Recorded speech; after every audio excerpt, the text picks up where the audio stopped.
ఇంకా ఎలక్షన్లకు 2 ఏండ్ల మీదనే ఉంది గాని అప్పుడే లీడర్ల సవాళ్లు, పార్టీల నడుమ ఛాలెంజ్లు, ఎమ్మెల్యేల వార్నింగ్లతోని ఓట్ల సందడి కలకలగానొస్తుంది పోన్రి.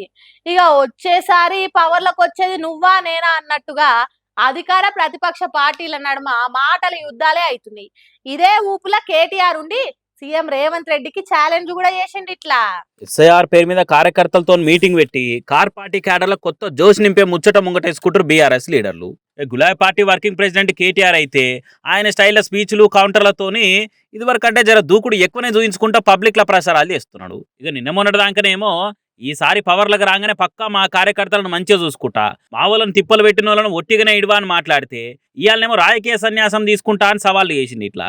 అయ్యా రేవంత్ రెడ్డి గారు, నీకు గనక చిత్తశుద్ధి ఉంటే నువ్వు గనక ఈ రాష్ట్రంలోని తెలంగాణ రాష్ట్రంలోని 1,67,00,000 మంది ఆడ కూతుర్లకు ఆడబిడ్డలకు మొత్తం వాళ్ళ ఖాతాలలో 1,50,000 రూపాయలు వేస్తే నేను శాశ్వతంగా రాజకీయ సన్యాసమే తీసుకుంటా. నేను ఇడిచిపెట్టిపోతా రాజకీయం. దమ్ముందా? సవాల్ స్వీకరిస్తావా? ఎలక్షన్లు అప్పుడేమో పవర్లకు వచ్చే ఆలస్యము, ప్రతి మహిళ అకౌంట్లో నెలకు 2,500 పక్కా వేస్తామంటిరి.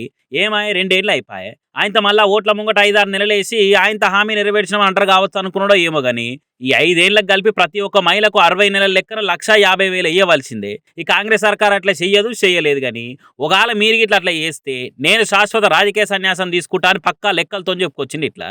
మరి ఈ సవాలుకు పవర్లున్న పార్టీ లీడర్లు ఎట్లా రియాక్ట్ అవుతారనేది చూడాలిగా.